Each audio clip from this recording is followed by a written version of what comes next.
Buenas tardes amigos, les saluda Eric Van Horde de Van Horde Realty. En el día de hoy estamos en el Café de las Dos y tenemos unos invitados de lujo. Contamos con la licenciada Jackie Marcen de la firma IPAL y con Vicky del Castillo también, que las dos trabajan en la firma IPAL, que es una reconocida firma de abogados que se dedica, que nos ayuda muchísimo a nosotros con el tema del corretaje inmobiliario y los contratos, ¿no? También nos acompaña Gloria Ayala, mi socia, y la idea es nosotros poder conversar un poquito sobre el tema de la visa de residente permanente y adicionalmente, que es un tema importantísimo y que está de boca y que siempre es importante conocer los detalles, ¿no? Entonces, y adicionalmente el tema de cuando hablamos de contratos inmobiliarios, contratos de compraventa, de alquiler, la gente dice, oye, ¿cómo es la estructura? Entonces, digo, como se dice, el zapatero a su zapato, tienen que trabajar de la mano con el abogado idóneo, la persona profesional que le va a asesorar, ¿no? Pero hoy Jackie y Vicky nos están acompañando básicamente para darnos un pantallazo de cuáles son los principales errores que la gente comete en estos contratos en su momento cuando lo van redactando y yo creo que es importantísimo, ¿no? Claro, Eric. Dale, Gracias por la invitación al Café de las Dos y a todos los oyentes. En efecto, la idea de este espacio es poder brindarles un poquito de asesoría general. Pues obviamente todos esos temas llevan detalles, ahí es importante tener la interacción y contactar al abogado para que les explique esos detalles, pero con estos espacios pues logramos por lo menos asesorarles en gran mayoría y así ustedes tienen una guía de los temas que tienen que abordar cuando tienen interés en aplicar este tipo de trámites, ¿no? No, 100%. Tú sabes que nosotros en el día a día, las personas nos preguntan, por supuesto, de valores de cuánto está el metro cuadrado, de qué uno piensa, qué uno recomienda, ¿no? Vamos a dar un poquito, mientras que esperamos que se vayan sumando un par de personas más en el canal. Muchas personas preguntan, oye Eric, ¿tú qué piensas de cuánto está el metro cuadrado en San Francisco? ¿Qué te parece este proyecto? ¿Te parece bueno? Y en efecto eso es como que el día a día de nosotros, ¿no? Pero que también nos preguntan sobre el tema legal, ¿no? Sobre la parte de las visas. Y siempre les recomendamos que trabajen con los mejores, en efecto, en cuanto a la asesoría legal. Así que eso nos da una paz de que estamos seguros de que cuando les llegan a ustedes están en buenas manos, de forma tal de que salgan con toda la información legal, las alternativas, la parte esta de las visas, acuérdate que hay de todo un rubro, ¿no? Las personas que vienen, que son pensionados, que vienen como inversionistas, las personas que quieren montar una operación como tal, entonces son diferentes tipos de visas, etc. Pero en efecto, como estamos enfocados en la de residente permanente, cuéntanos un poquito. La primera pregunta sería, dice, ¿quiénes pueden aplicar a la visa de inversionista calificado para obtener la residencia permanente en Panamá? Bueno, puede aplicar cualquier extranjero que tenga interés en realizar una inversión en la República de Panamá. Aquí lo importante es que realicen una inversión. Y la inversión más común que se realiza es la inversión inmobiliaria. Entonces, lo que tú explicabas, que te preguntan mucho, bueno, ¿cómo es el metro cuadrado? ¿Qué área es mejor? La ventaja de eso es que si alguien ya tiene un interés en adquirir una propiedad en Panamá, explicarles que esa compra de esa propiedad puede otorgarle otros beneficios jurídicos dentro de la República de Panamá. Entonces es importante que tengan conocimiento porque eso es algo que siempre le pueden ofrecer a ese inversionista que quiere comprar una propiedad en Panamá. Ese inversionista, por ejemplo, puede aplicar, o sea, ¿aplica él solo o aplica con su familia? O sea, él puede, el mismo proceso para... Sí. Él aplica como el solicitante principal y la ley panameña le permite adicionar dependientes. Dependientes son su esposa y sus hijos. Los hijos hasta un máximo de 25 años. ¿Por qué 25 años? Pues porque legalmente ya cuando transcurren los 25 años se entiende que el hijo ya salió de la universidad y que ya no depende de sus padres. Entonces, idealmente, sí, se recomienda que si el hijo ya tiene 23 y algo, vaya aplicando, porque si no se le acerca mucho la fecha a que él ya quiere esa mayoría, ¿no? Okay. Sí. Pero si él aplica como solicitante principal y su familia como dependiente, y van todos en una misma aplicación. Ah, ok. Perfecto. Y pues también obviamente eso reduce los costos para la familia, ¿no? Porque pues el aplicante principal tiene un fee que tiene que pagar al Estado que es mayor y luego los dependientes pagan un fee más pequeño. Entonces es interesante que puedan aplicar en conjunto. Claro. Jackie, cuéntanos un poquito de qué tipos de inversión permite la visa de inversionista calificado. Bueno, como les comentaba, la más común es la inmobiliaria, es la que el extranjero está más interesado en aplicar. También hay otros tipos de inversiones que son como por ejemplo en la bolsa de valores, pero tiene que ser en la bolsa panameña. y también mediante depósitos a plazo fijo, ¿no? Esa es la generalidad, pero la más común y digamos que la más viable es la inversión inmobiliaria, también por la cuantía.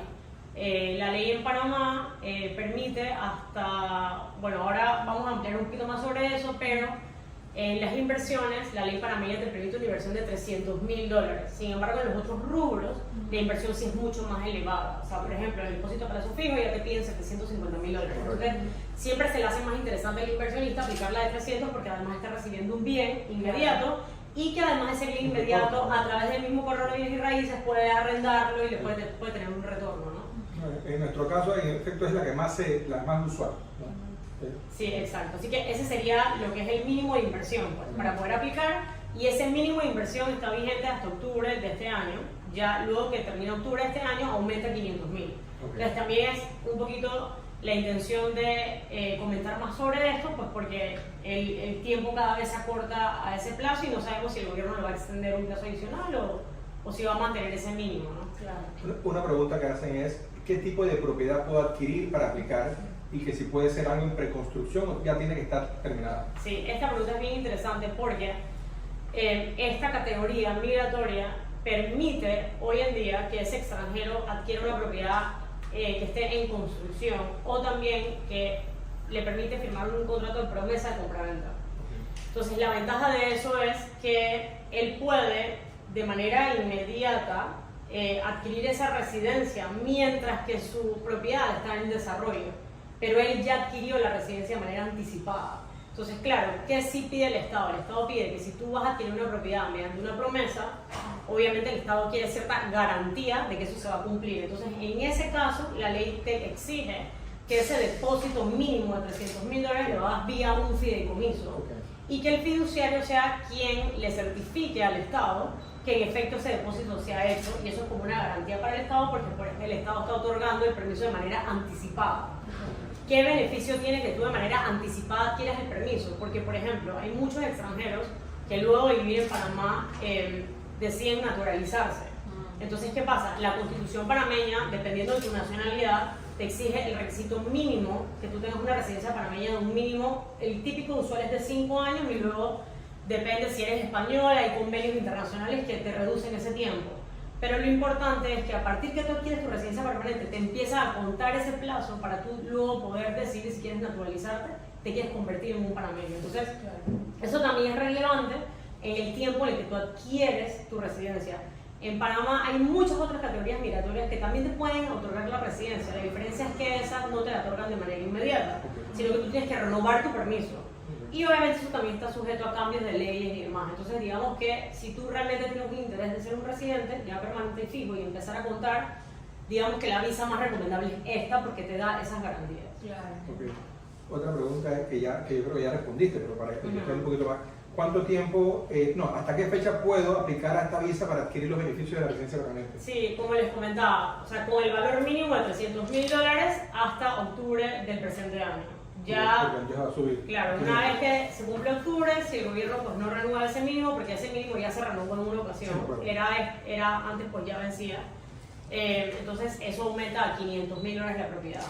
Digo, como sea, dentro de los 300 y los 500.000, digamos que las propiedades en general en Panamá están en esos precios. Sí, no es que el monto que la ley ha establecido es ajena a la típica inversión, pero pues obviamente puedes aprovechar, arrancar con esos 300, ¿no? Claro. También, como les comentaba, la ley te permite firmar promesas, entonces, independientemente de que tú, por ejemplo, adquieras un bien por el que tú vas a pagar $500.000, con el simple hecho de que tú hoy deposites esos 300 ya tú tienes derecho. ¿Me explico? Entonces, de repente, la estrategia aquí es, oye, firmas tu promesa, entregas esos $300.000, ya tienes tu residencia, independientemente de que después vayas a invertir más, pero ya puedes adquirirla desde ahora.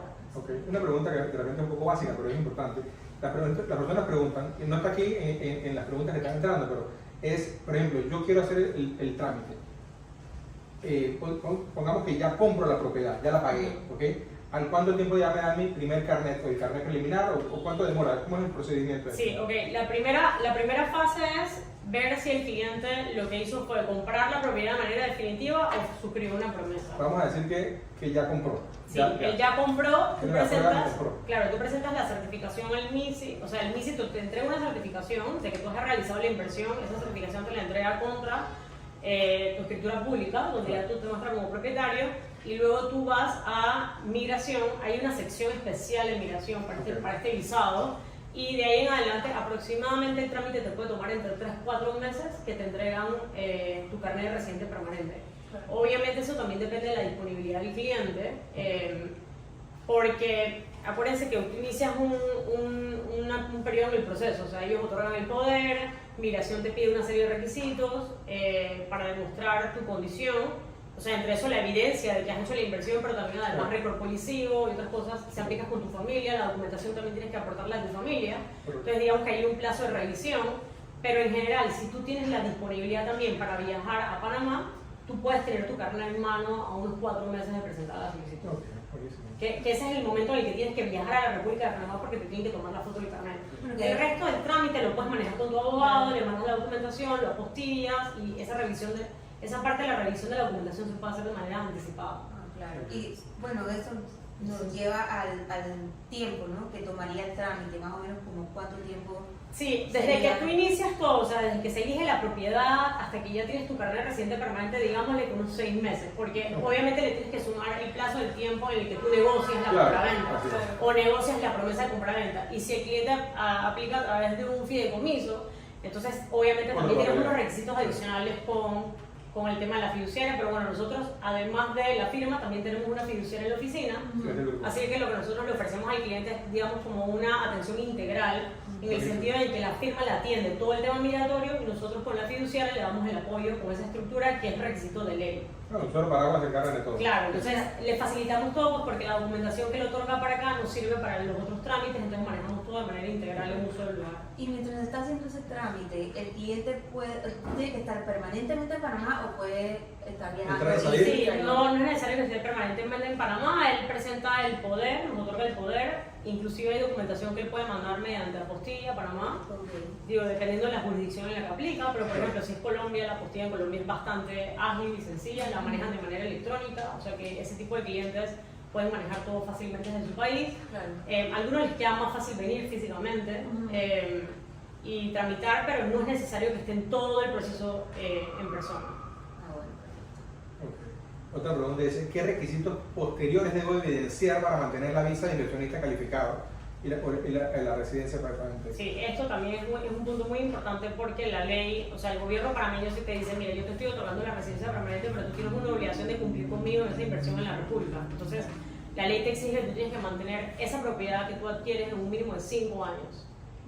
No puedes disponer de ella hasta que esos 5 años se cumplen y pues eso forma parte del propósito de que además de esa inversión inicial que tú haces, tengas un tipo de arraigo con la República de Panamá, ¿no? Eso por una parte, y si lo haces a través vía el fideicomiso, pues el MISI sí requiere que tú des notificaciones sobre el estatus, o sea, tú le tienes que confirmar al Ministerio de Comercio e Industria que, por ejemplo, ese depósito que te hicieron se mantiene vigente y que la promesa está vigente. Sí tienes que mantener una relación con ese plazo mínimo. Claro. Digamos que ese es el requisito principal que pide la ley. Eso no es un impedimento para que tú entres y salgas del país, pero sí la inversión la tienes que mantener por ese mínimo. Por el tiempo pactado. Por el tiempo. Jackie, cuéntanos un poquito de qué otros beneficios puede otorgarme la residencia permanente. Sí, bueno, muchas veces nosotros le decimos al cliente que si tienes la opción de aplicar a este tipo de visado, que te otorga la residencia permanente de una vez, eso quiere decir que tú adquieres un carnet de residencia permanente. Pues obviamente tu ingreso a la República de Panamá es mucho más expedito, porque pues ya tienes una residencia en el país, ¿no? Si tú quieres abrir una cuenta bancaria es mucho más fácil también porque los bancos ya están más familiarizados con una persona que tiene un registro en Panamá, que si es un extranjero pues que le tienen que hacer toda esta debida diligencia que es mucho más extensiva. También hay otros beneficios cuando tienes residencia permanente, hay leyes en Panamá como los descuentos que tienes en restaurantes, dependiendo de la edad, si eres jubilado, entonces digamos que adquieres beneficios que tiene un panameño común dentro de la República, tú te haces también beneficioso de derechos similares. Entonces, ya tienes, por ese arraigo que tienes con el país, tienes más facilidad de acceder a todos los servicios, a todas las cosas que te ofrece el país, a diferencia de un extranjero que pues las instituciones le toca hacerle más revisión porque es alguien que no conocen. Claro. O sea, que ahora que dijiste lo del descuento jubilado, hace poco fui a un restaurante y me ofrecieron el descuento. Ya me sentí mal. Bueno, quiero que sepas que yo voy a los restaurantes y que yo les digo que me ofrezcan el descuento y que todo lo demás es tinte,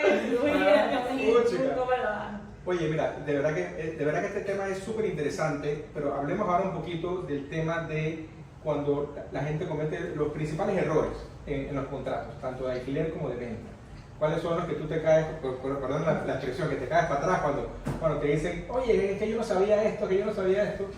Bueno, mira, uno siempre las recomendaciones, digamos, básicas de los contratos de compraventa y de promesas de compraventa es, primero, inspeccionar bien el bien. O sea, tú tienes que entender lo que estás comprando, y yo lo digo mucho porque nosotros también atendemos mucho a promotores. Vamos a decir, si tú compraste en un proyecto de uso mixto, tú tienes que entender que ese uso mixto, pues, si tú compraste con algo que es comercial y hay residencial, tú vas a tener que experimentar es tener comercial. Entonces hay mucha gente que cuando se muda tiene como el shock, pero eso es lo importante, de que haya mucha claridad en ese tipo de clausulado y que tú entiendas el tipo de proyecto que estás comprando. Otro tema es el tema de las mediciones, de las garantías. Tienes que investigar bien qué tipo de garantías te ofrece el proyecto, qué calidad de materiales te está dando el contrato.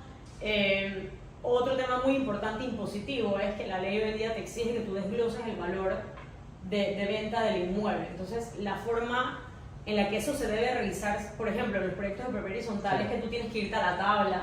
La tabla, cuando el inmueble nace, tiene un valor de tierra, un valor de mejoras, y la forma correcta de hacer ese cálculo es tomando una fórmula pues, de 3 y sacando los números correctos. Nosotros hemos visto en escrituras que de la nada hacen unas divisiones o hacen unas asignaciones que al final tienen un impacto fiscal para el cliente, ¿no? Entonces es muy importante eso. Otro tema que es muy importante que el cliente entienda, por ejemplo, en Panamá nosotros tenemos, durante el tiempo y en la vida hemos tenido muchos tipos de exoneraciones. Hasta el año 2012 teníamos exoneración de 20 años. Luego vino una modificación de la ley, cambió a 5, 10, 15 años dependiendo del valor que adquirías. A partir del año 2019, en construcciones que tienen permisos de construcción después del año 2018 ya no hay exoneraciones. Entonces, tú también tienes que saber, o sea, entender qué es lo que quiere tu cliente. Si tu cliente te dice, mira, yo en verdad quisiera encontrar una propiedad exonerada, todavía hay propiedades exoneradas en el mercado. Pero para eso tienes que saber de qué año es el edificio, tienes que hacer tu ejercicio de cómo están registrados los valores y demás. Eso es otro tema común. O de repente el cliente te dice, a mí no me importa, pero quiero que en el tema fiscal se me asesore cómo puedo aliviar ese costo. Entonces tú le explicas, hoy en día, por ejemplo, con la ley del año 2019, te permite que tú registres esa propiedad principal como patrimonio, entonces ahí ya te causa un alivio. Obviamente la regla va a depender de para qué tú quieres el inmueble. Si lo quieres para rentarlo, si lo quieres para vivirlo, si todo va eso a ser tiene... vivienda principal o no, etc. Claro, si va a ser vivienda principal, todo eso tiene un impacto y por eso es que hay que hacer el ejercicio con el comprador de qué es el interés que él tiene, y en relación con eso tú le ubicas el inmueble que más se asemeja a lo que él necesita. A su necesidad. Claro. Por eso que es importante conocer al cliente, ¿no? Y entender sus necesidades. A mí me llegan clientes y me dicen, Eric, me interesa esto. Y yo tengo que preguntarle, ¿para qué es? ¿Es para tu vivir? ¿Es para que el día de mañana sea de tu hijo? Entonces lo vas a ceder. Si es dentro de la estructura, que es otro tema. Por ejemplo, la figura de decisión que se utiliza mucho cuando están estructurando el patrimonio en la familia. De repente tú tienes bajo una sociedad varios activos, varias propiedades o apartamentos, fincas, y de repente quieres arreglarlo. Tú puedes tener o una fundación, o puedes tener privado, o puedes ir distribuyéndolo con tus hijos el día de mañana a través de la figura de decisión, en base a cómo tengas la estructura hoy en día, ¿no? Exacto. Eso va pues, a depender de tu necesidad. Digo, el único tema ahí con la decisión es que sí hay unos requisitos de ley que se tienen que cumplir, pero bueno, digamos que entre esos grupos familiares o empresariales usualmente los requisitos se cumplen. Sí, exacto. Están las mismas personas en la junta directiva, etc. Pero al final va a depender de la necesidad del cliente. Hay múltiples estructuras, está la fundación de interés privado y otra gente que le conviene más tener una nombre de sociedad anónima. Inclusive hay gente que maneja sus temas testamentarios vía fideicomiso, y el propósito de manejarlos vía fideicomiso es porque tienes un tercero regulado por la superintendencia de bancos que te garantiza que la distribución del patrimonio se va a hacer de manera correcta, y la gente siempre piensa que eso va de la mano como que las familias están peleadas. No, eso no tiene nada que ver con que las familias estén peleadas. Nosotros hemos manejado estructuras en que nos hemos reunido con la familia y el hijo le dice al papá, pero papá, yo no sé cómo se hace eso, yo no sé cómo se pagan los impuestos, yo no sé si yo quiero tomar esas obligaciones. Entonces, tú incluyes a esa figura del fiduciario que tiene a todos los asesores y que te guía, y las familias te dicen perfecto, porque es que cuando yo ya no esté, yo estoy convencido de que mi hijo va a tener la asesoría correcta para poder cumplir con las obligaciones.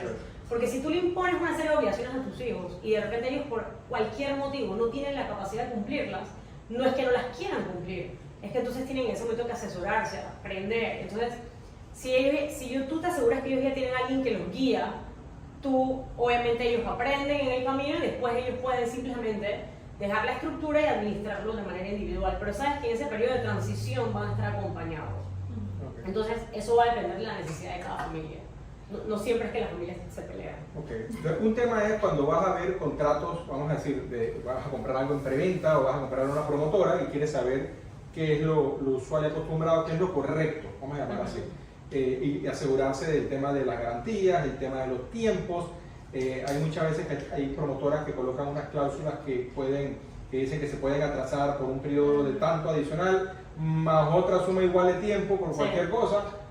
Fuerza mayor, etcétera, ¿no? Sí, bueno, nosotros inclusive hasta hemos revisado en múltiples ocasiones esos contratos, pero ya a nivel de gremios, porque nos han pedido la participación en eso, y pues básicamente ya sobre ese tema de los plazos hay inclusive un fallo de la Corte, porque hubo una modificación, pues la ley de protección al consumidor es la que habla de ese tema, y hubo un decreto que salió y la Corte Suprema sacó un fallo y dijo, no señores, o sea, cuando tú vas a hacer el contrato, si tú sientes que te puedes tomar un plazo adicional, mejor extiende tu plazo en el contrato, pero no pongas un plazo corto para después prorrogarlo, porque ya el fallo estableció que eso no se puede hacer. Entonces, por ejemplo, ¿qué recomendación nosotros le damos a los promotores? No, o sea, pon 3 años y entrega antes. Exacto, y queda mejor. Claro, o sea, causa otro impacto, pero no lo hagas en la manera en la que pones un plazo anticipado y después prorrogas, porque entonces en ese caso ya estás cayendo en un incumplimiento que además puede que sea hasta innecesario. Si tú a ese comprador le explicas que para que el proyecto se desarrolle como está concebido y que además se pueden atrasar permisos de construcción, se pueden atrasar planos, se puede atrasar el tema del Ministerio de Vivienda, tú le adviertes ese tema, el comprador te va a entender, el comprador va a quedar más satisfecho si tú con claridad le hablas de un plazo adicional a que si le pones un plazo cortito y después no le entregas. Entonces, son cosas como esas. También, pues, otro tipo de cláusulas es importante que el comprador entienda qué tipo de responsabilidad, o sea, qué es una garantía, qué es un vicio oculto, qué es, o sea, el Código Civil te desglosa esas responsabilidades, porque muchas veces como que mezclan esas responsabilidades en una, y una no tiene que ver con la otra. O sea, por ejemplo, responsabilidad de garantías son las garantías que te entrega el desarrollador, es decir, tú recibiste un mueble en tu cocina y ese mueble tuvo una afectación, que además él puede recurrir al proveedor para reparar ese mueble. Claro. Entonces, ese es el tipo de garantías a las que se refieren garantías de un año. Y que usualmente, bueno, muchos promotores te entregan un manual y en el manual te explican qué garantías tienen esos bienes, que también el promotor tiene que asegurarse de que sus proveedores le entreguen esas garantías a ellos. Entonces, ese tipo de responsabilidad no tiene que ver con otros tipos de responsabilidad. Entonces, en la medida en que los compradores entiendan eso, pues obviamente mitigas esos reclamos en el futuro. También lo que conversamos en los usos. Es muy importante que una persona entienda que si tienes un uso mixto, pues esa va a ser una propiedad en la que va a haber más tránsito que una propiedad en la que solamente es residencial y todo el mundo solamente llega con eso. Entonces, son temas que se le pueden adelantar. Y también el tema de las penalidades, que pues la gente entienda de que también hay costos administrativos relacionados con la gestión del proyecto y que cuando vas al tema de cuánto te devuelvo, que haya mucha claridad en cómo opera eso, y eso está también regulado, ¿no? Entonces, que presten atención a ese tema en los contratos. Okay. Hay contratos, que esta pregunta no está en el tema, pero me ha pasado anteriormente, que hay promotores que te regresan, por supuesto, si por algún motivo el proyecto no se realiza o no cumple con los tiempos, tú tienes la opción de decir, ¿sabes qué? Has incumplido, promotor, agradezco que me devuelvas mi plata. Entonces, hay veces que hay promotores que han devuelto la plata más unos intereses. Eso no es un tema que está regulado como tal. Digo, la ley sí te da como una guía en ese sentido, y básicamente la ley sí reconoce que el promotor tiene un costo administrativo del proyecto y que pues si obviamente él tuvo separado esa unidad para ese promitente comprador, él no pudo ponerla en venta. Entonces ahí hay una fórmula que tú puedes sacar. Ahora, individualmente, de manera privada, sí en los contratos a veces se les ofrece darles un porcentaje sobre esas sumas ya ahí sí queda lo que las partes acuerdan privadamente. Okay. Lo que es importante es que ese acuerdo privado tampoco sea excesivo al punto como que no tienes derecho a nada. Sí. Entonces hay que revisar cada cláusula. Obviamente ahí sí es importante que el promitente comprador contacte con un abogado y el abogado lo guíe en ese sentido. No, porque generalmente hay contratos que algunos promotores, no todos, algunos, emiten unos contratos que vulgarmente se le llaman contratos leoninos, ¿no? Que son muy hacia el promotor, ¿no? No son tan equitativos, vamos a llamarlo así, ¿no? Sí, pero bueno, esas son las denominadas cláusulas abusivas y la ley sí te dice que si una cláusula es abusiva, pues tiene que retrotraerse a su naturaleza legal. Claro, por supuesto. Entonces, obviamente ya si tú llegas a tener una situación como esa y por algún error firmaste el contrato de esa La manera, ley prevalece. tú te puedes sentar y simplemente explicar, oye, los límites son estos y esta cláusula, por ejemplo aquí, Sí. fue un poco abusiva o incluyó un texto, un lenguaje que no era como se debía presentar. Entonces ya eso, en esas ocasiones tú puedes simplemente negociarlo, ¿no? Ok, bueno, mira, ya estamos sobre el tiempo. De verdad que Jackie y Vicky les agradezco 1.000.000. Muchas gracias por acompañarnos Gracias a hoy ustedes. y acompañarnos a lo largo de todos los años. Así que dale, cualquier cosita, estamos a la orden y un gusto verlos a todos. Gracias.